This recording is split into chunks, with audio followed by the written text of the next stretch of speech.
Welcome students, we are discussing about chapter 7 things around us. chapter 6 भी हमने पढ़ा था, जिसमें हमने पढ़े थे चेंजेस अराउंड अस, हमारे चारों तरफ जितने भी चेंजेस होते हैं. सिमिलरली चैप्टर 7 है हमारे चारों तरफ की चीजें हैं. अब आपको 2 टाइप्स की दिखेंगी, या तो वो लिविंग बीइंग्स होंगी या फिर नॉन लिविंग थिंग्स होंगी. नॉन लिविंग थिंग्स का कोई ऐसा कैरेक्टरिस्टिक्स नहीं होता है, that's why non living things को इस चैप्टर में नहीं पढ़ा गया है. लिविंग थिंग्स का कैरेक्टरिस्टिक्स इस चैप्टर में मोस्टली एक्सप्लेन किया गया है. जो हम पढ़ रहे हैं topic characteristics of living things, जो ये कॉमन है जितने भी लिविंग थिंग्स हो, चाहे वो एनिमल्स हो, ह्यूमन बीइंग्स हो, प्लांट्स हो, सभी में ये जो कैरेक्टरिस्टिक्स हैं, ये जो क्वालिटीज हैं, ये कॉमन है. फर्स्ट हमने पढ़ा था living things are made up of cell. जितनी भी लिविंग थिंग्स हैं उनका जो स्मॉलेस्ट स्ट्रक्चरल और फंक्शनल यूनिट है दैट इज सेल. तो सेल से एक ग्रुप ऑफ सेल क्या बनाता है, एक ऑर्गन. एक ग्रुप ऑफ सेल फॉर्म करता है टिश्यू को, एंड एक ग्रुप ऑफ टिश्यू फॉर्म करता है ऑर्गन को. एक group of organs form an organ system, and organ systems का group form an complete organism. एक पूरा जो ऑर्गेनिज्म बनता है, एक पूरा जो लिविंग बीइंग बनता है, that is made up of cells. और सेल्स में हमने पढ़ा था यूनिसेल्यूलर और मल्टीसेल्यूलर. यूनिसेल्यूलर सेल्स जिसमें organisms having only single cell to perform all the functions in the body, and multicellular organism those which having a group of cells या millions of cells, more than one cell to perform the functions of the body. तो unicellular में single cell होते हैं, multicellular में बहुत सारी sales हो सकती है. सेकेंड पॉइंट पर आते हैं लिविंग थिंग्स ग्रो. इसमें हमने पढ़ा था कि कोई भी लिविंग थिंग है, कोई भी लिविंग बीइंग है, ग्रोथ जो है एक नेचुरल इंक्रीज है. साइज किसी भी ऑर्गेनिज्म के साइज में ग्रोथ होता है जैसे जैसे वो मैच्योर होता है, लेकिन एक ग्रोथ एक पर्टिकुलर एज के बाद स्लो डाउन हो जाती है. स्टार्टिंग में हम जब बच्चा बड़ा होता है वहां पर ग्रोथ नोटिसेबल होती है, हम नोटिस कर सकते हैं, लेकिन एक बार एडल्ट हो जाता है उसके बाद की जो ग्रोथ है वो इतना नोटिसेबल नहीं होती है. इसके बाद लेकिन ग्रोथ होती है, that's the main thing.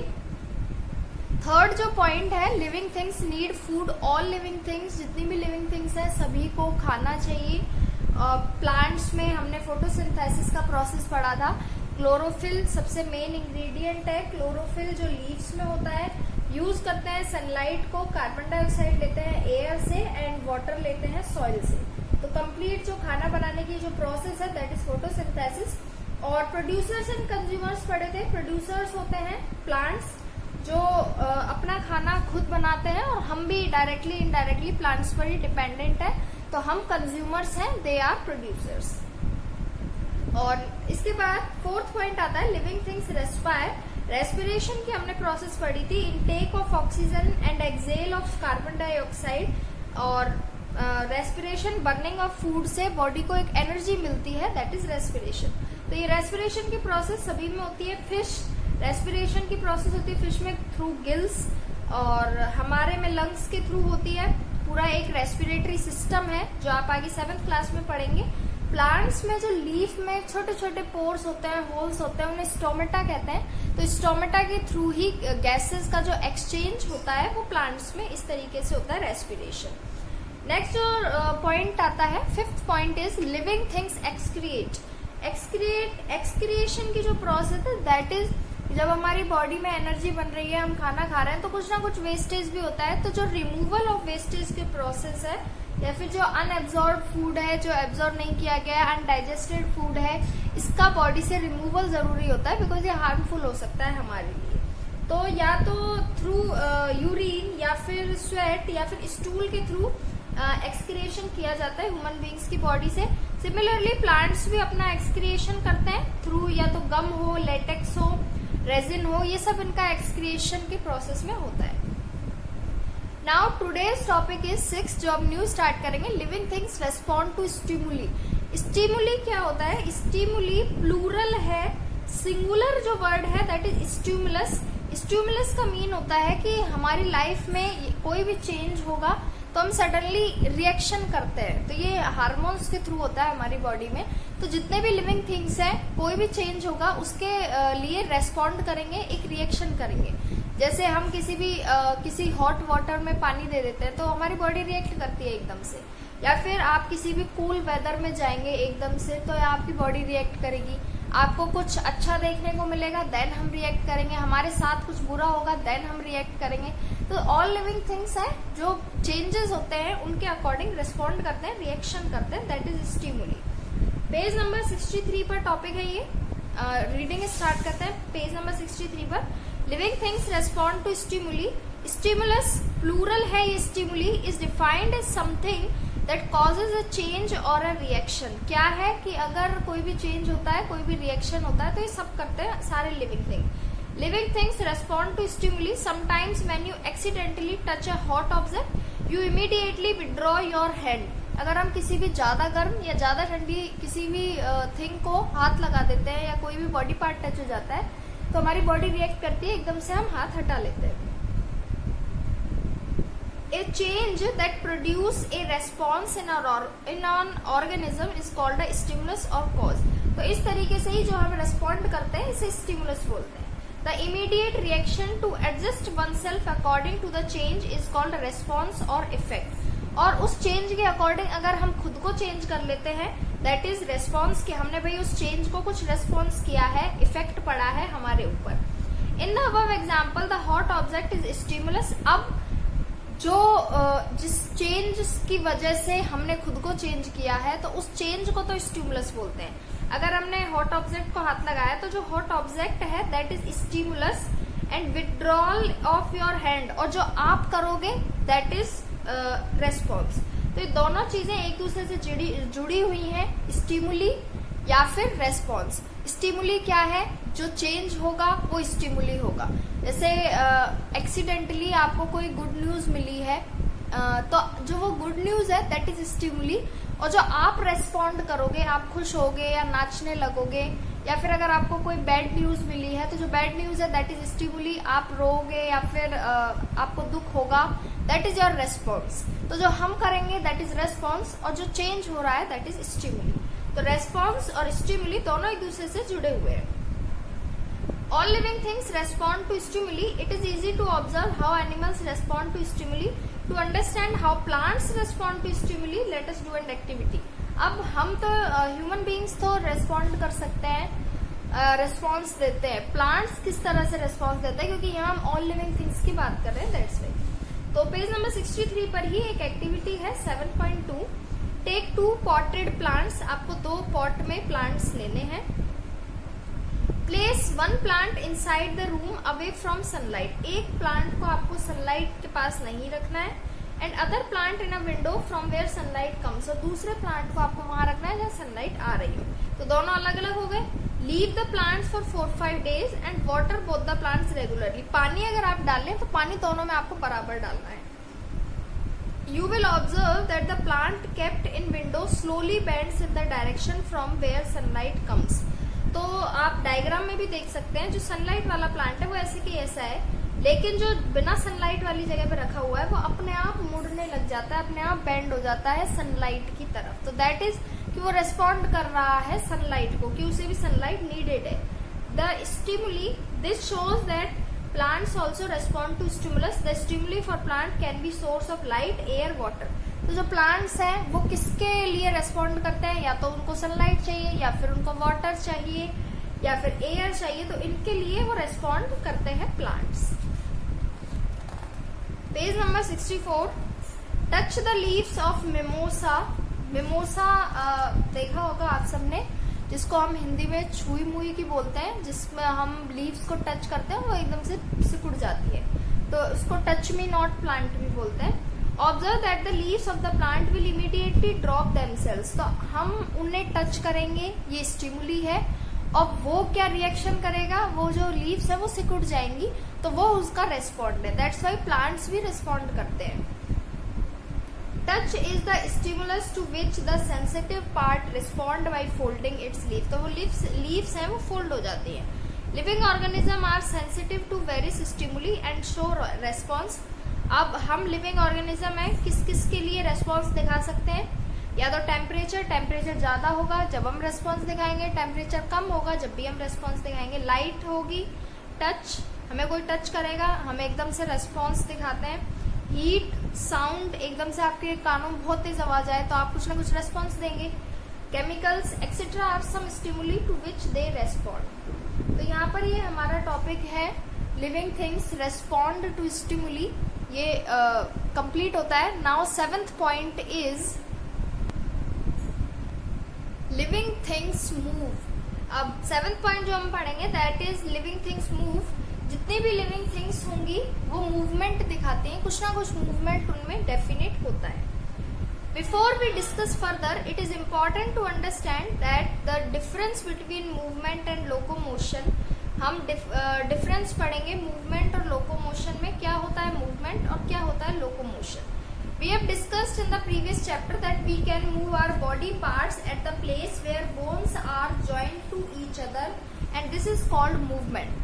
Movement में आपको हमेशा याद रखना है कि मूवमेंट में आप अपनी बॉडी जहां है आप वहीं रख सकते हैं और अपने जो हाथ पैर हैं हम हिला सकते हैं वहीं बैठे बैठे, दैट इज मूवमेंट। और लोकोमोशन में आपकी बॉडी भी आपके साथ जाएगी, दैट मीन अगर आप चल रहे हैं या आप भाग रहे हैं, आप कूद रहे हैं, तो जिसमें आपकी बॉडी भी रिस्पॉन्ड करेगी, दैट इज लोकोमोशन। और जो मूवमेंट होता है उसमें आपकी बॉडी का कहीं भी जाना जरूरी नहीं है, आप वहीं बैठे बैठे अपने हाथ पैर हिला रहे हैं, दैट इज मूवमेंट। तो we have discussed in the previous chapter that we can move our body parts at the place where bones are joined to each other and this is called movement. Locomotion is, अब locomotion क्या है? Locomotion is walking, running, flying, swimming etcetera, जिसमें हमारी body एक जगह से दूसरी जगह जाती है, from one place to another. अब इसके बाद है we all can move as well as locomote. Locomotion भी हम कर सकते हैं ह्यूमन बींग्स, और हम मूवमेंट भी कर सकते हैं। लेकिन animals move in search of food, shelter as well as to protect themselves from their enemies. Animals भी मूवमेंट करते हैं, लोकोमोशन करते हैं, वो या तो फूड की सर्च में इधर उधर डोलते रहते हैं या फिर खुद को प्रोटेक्ट करने के लिए छुपाते हैं, तो किसी जगह पर शेल्टर लेते हैं। However, plants are fixed at one place and they cannot change their place without the help of animals or human being, so they cannot locomote. That mean कि लोकोमोशन और मूवमेंट दोनों हम ह्यूमन बींग्स में भी होता है और animals में भी हो सकता है, लेकिन लोकोमोशन जो है, लोकोमोशन मीन है एक जगह से दूसरी जगह जाना, तो लोकोमोशन प्लांट्स में कभी भी नहीं होता है, प्लांट्स में ओनली मूवमेंट होता है, but still plants can move. अब मूवमेंट कैसा होता है? जैसे लीव्स हैं, अगर वो ग्रीन नहीं रहती हैं, पक जाती हैं, तो उसके बाद वो अपने आप नीचे गिरने लग जाती है, तो ये भी एक तरह का मूवमेंट है। और प्लांट्स की जो रूट्स हैं वो वाटर एब्जॉर्ब करती है सॉइल में से और पूरे पार्ट्स तक देकर आती हैं, तो उसको भी मूवमेंट ही बोलते हैं। Most of the plants remain fixed at one place and show movement. We have just seen that while responding to sunlight the plant stem bends towards it. जितनी भी स्टेम है वो बेंड हो जाती हैं, ब्रांचेज हैं जो भी बेंड हो सकती हैं, तो ये सब मूवमेंट है। And the roots keep on getting deeper and deeper in the soil. Flowers and leaves of some plant fade away during night and blossom back during day. अब जैसे सनफ्लावर है वो रात में तो बिल्कुल मुरझा जाता है, इसके बाद सनलाइट में अगेन वो ब्लॉसम होता है, खिलता है, तो that is all the movement in the plants. The sunflower faces the sun during the day, day की ड्यूरिंग उसका जो फेस होता है वो ऑलवेज सन की तरफ होता है। The opening and closing of stomata, stomata अभी बताया मैंने, लीव्स के सरफेस पर छोटे छोटे होल्स होते हैं, वो उनको स्टोमेटा बोलते हैं, तो वो खुलते रहते हैं, बंद होते रहते हैं, तो ये भी एक मूवमेंट है। ब्लॉसमिंग ऑफ फ्लावर्स, फ्लावर्स का खिलना, ये एक मूवमेंट है। तो कुछ एग्जाम्पल्स हैं, are some examples of movement in plants. This is how the plants show the movement. तो ये अगर आपसे बोला जाए कि प्लांट्स कैसा मूवमेंट दिखाते हैं, तो ये उसके एग्जाम्पल्स हैं। So we can say that it is not necessary that all living things locomote. हम ये नहीं कह सकते कि सारे लिविंग थिंग्स लोकोमोशन करते हैं, लेकिन ये कह सकते हैं कि जितने भी लिविंग थिंग्स हैं वो मूवमेंट करते हैं। दैट्स वाई टॉपिक का नेम रखा गया living things move, but it is necessary that all living things move. तो यहाँ पर अपना टॉपिक 7 ये कंप्लीट होता है। Now topic 8, living things reproduce their own kind. That mean जितने भी लिविंग थिंग्स हैं वो रिप्रोड्यूस करते हैं उन्हीं के जैसा एक नया एक जनरेशन को बढ़ाते हैं। वो सारे लिविंग थिंग्स करते हैं, सभी के बच्चे होते हैं। Every living thing produces a young one. जितने भी लिविंग थिंग्स हैं सभी के बच्चे होते हैं and this process is called reproduction. Different plant reproduce through different organs like root, stem, flower, seed etcetera. अब प्लांट्स कैसे करते हैं बच्चे, मीन उन्हीं की तरह की नई चीजों को बनाना। अब जो प्लांट्स हैं वो प्लांट्स बनाएंगे, जो डॉग है उससे डॉग बनेगा, ह्यूमन बीइंग से ह्यूमन बीइंग्स ही बनते हैं। तो अपनी ही तरह के छोटे को बनाना, दैट इज रिप्रोडक्शन। प्लांट्स कैसे बनाते हैं, कई बार आपने प्लांट्स के चारों तरफ छोटे छोटे प्लांट्स देखे होंगे जो अपने आप होने लग जाते हैं, दैट इज रिप्रोडक्शन। या फिर कई बार हम फूल से बीज बनाते हैं, बीज से कोई नया पेड़ बनाते हैं, दैट इज रिप्रोडक्शन प्लांट्स का। Animals reproduce by laying eggs. Eggs होते हैं एनिमल से जिनमें से उनके बेबी निकलते हैं। And giving birth to young ones. The fruits we eat have seeds. जो फ्रूट्स हम खाते हैं उनके अंदर सीड्स होते हैं और उन सीड्स को अगर हम लगाएं तो प्लांट्स हो सकता है। And these seeds when sown in soil become new plant and new tree. Birds lay egg from which baby birds come out. Most animal give birth to young ones like dog give birth to puppies. अब dogs हैं वो puppies को birth देते हैं। Cats to kittens, lions to cubs and human beings to babies. That mean जो हमारा topic है कि सारे लिविंग थिंग्स अपनी ही तरह के बच्चे को जन्म देते हैं, रिप्रोड्यूस करते हैं। एंड जो last characteristics of living things 9, living things have a definite life span. That mean कि एक ना एक दिन जितने भी लिविंग थिंग्स हैं सभी को मरना है। एक जो लाइफ है, कितनी लाइफ होगी, कितने ईयर की लाइफ होगी, वो सबकी फिक्स है जितने भी लिविंग थिंग्स हैं। तो the time between the birth and the death of a living thing is called its life span. Life span mean कि जहां जन्म लिया है, जहां बर्थ है और डेथ, इसके बीच का जितना भी टाइम है उसको लाइफ स्पैन बोलते हैं। तो सबका ये टाइम फिक्स है। All living things have a fixed life span. There are different stages that form life cycle of animals. All living things take birth, grow, reproduce, grow old and die. जितने भी living things हैं सभी birth, जन्म लेते हैं, grow, growth करते हैं, reproduce अभी पढ़ा है हमने, एंड ग्रो ओल्ड, ओल्ड हो जाते हैं एंड देन मर जाते हैं। But non living things do not have a definite life span. लेकिन नॉन लिविंग थिंग्स का कोई लाइफ स्पैन नहीं होता है कि इतने टाइम रहेंगे उसके बाद मर जाएंगे। लिविंग थिंग्स का ही एक डेफिनेट लाइफ स्पैन होता है। यहाँ हमने ये अपना जो कैरेक्टरिस्टिक्स ऑफ लिविंग थिंग्स है ये टॉपिक कंप्लीट किया है।